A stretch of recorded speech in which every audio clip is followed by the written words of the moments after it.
मैं हूं विवेक, आपका नैरेटर, और ये है बाकी Hanuman the strongest father son quarrel arc का एपिसोड नंबर 40। तो पिछले एपिसोड में जैसा कि हमने देखा था कि किस तरीके से कंधे में बैठा लिया था बाकी को यूजुरो ने। खैर उसके बाद क्या हुआ यहीं पता चलेगा। और यार मैं सच बता रहा हूँ, ये वाला एपिसोड ना सच में काफी गजब का होने वाला है। बहुत ज्यादा शॉकिंग चीजें हमें देखने को मिलने वाली है। तो इसीलिए नए हो तो अभी सब्सक्राइब कर लो, वीडियो को लाइक कर लो। तो लेट्स रोल द इंट्रो।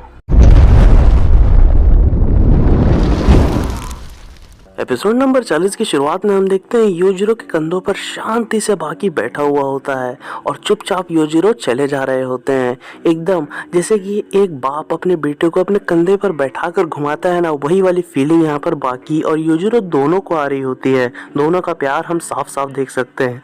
बाकी एकदम छोटे बच्चे की तरह बैठा हुआ होता है, साथ ही साथ बहुत अच्छा लग रहा होता है उसे ये सब करने में। एकदम बिल्कुल मतलब योजिरो के सिर को उसने पकड़ रखा होता है छोटे बच्चे की तरह। ये सच में बाकी के लिए काफी इमोशनल मोमेंट होता है, साथ ही साथ योजिरो के लिए भी। हमेशा से बाकी चाहता था कि वो अपने फादर का प्यार पाए। फाइनली आज वो दिन आ ही गया जब उसके फादर उसे एक अच्छे फादर की तरह ट्रीट कर रहे हैं।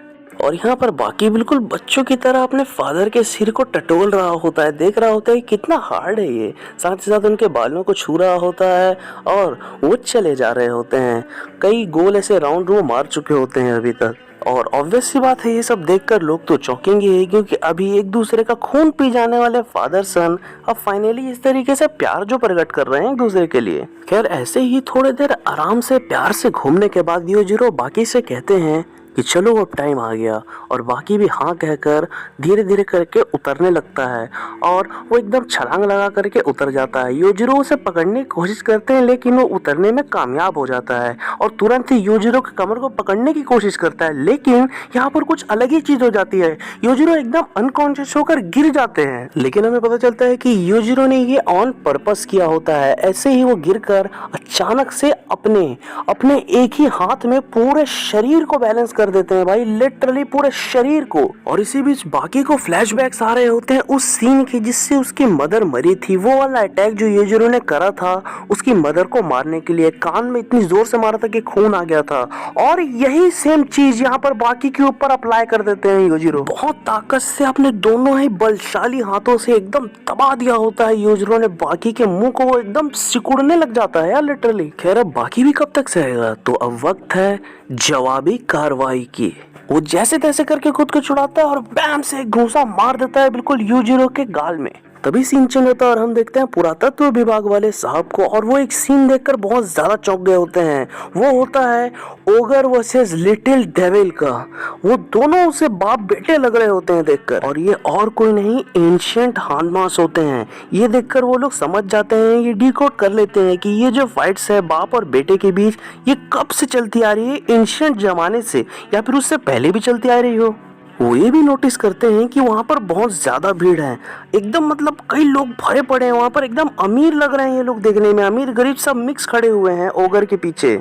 और एक चौंकाने वाली बात बताऊं, यहाँ पर हमारे पुरातत्व विभाग वाले साहब को कई लोग दिख रहे होते हैं इस चित्र में। लिटरली पूरे वर्ल्ड के लोग यहाँ पर नजर आ रहे होते हैं, अलग अलग ग्रुप के, अलग अलग एज के, यहाँ तक कि एशिया के लोग तक यहाँ पर नजर में आ रहे होते हैं उन्हें। वो ये भी कहते हैं कि ये सभी लोग अलग अलग रेसेस के हैं। इसका मतलब हम समझ सकते हैं कि जब ये एंशिएंट हानमास का फाइट हुआ तो ये और भी बड़े पैमाने में हुआ था। खैर इसके तुरंत बाद सीन बदल जाता है और हम देखते हैं यहाँ पर फिर से बाकी को एकदम पकड़ लिया होता है योजिरो ने उसी स्टाइल में।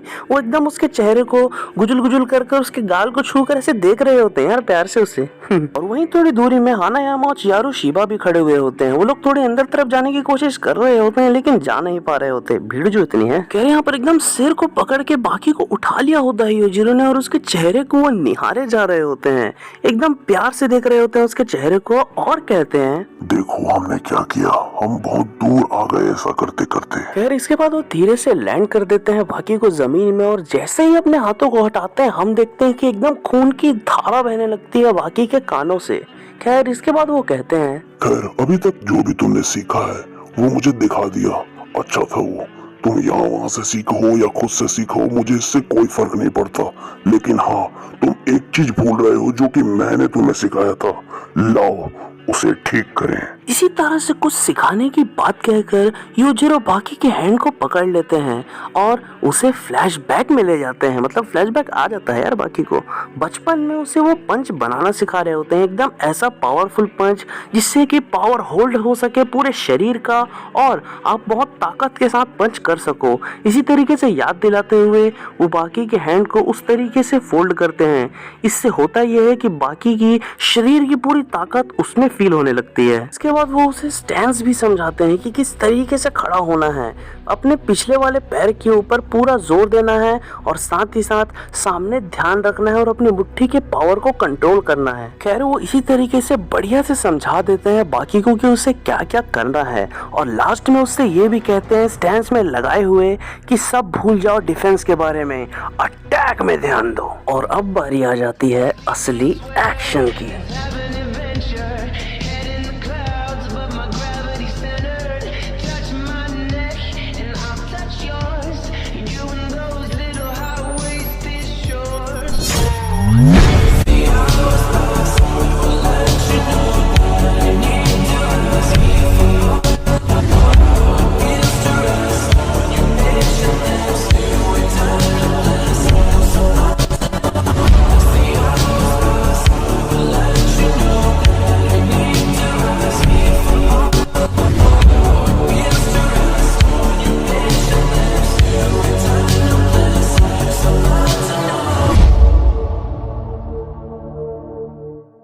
जब बाकी और योजिरो एक दूसरे की ताकत माप रहे थे तभी हमें एक बहुत अनएक्सपेक्टेड चीज देखने को मिलती है।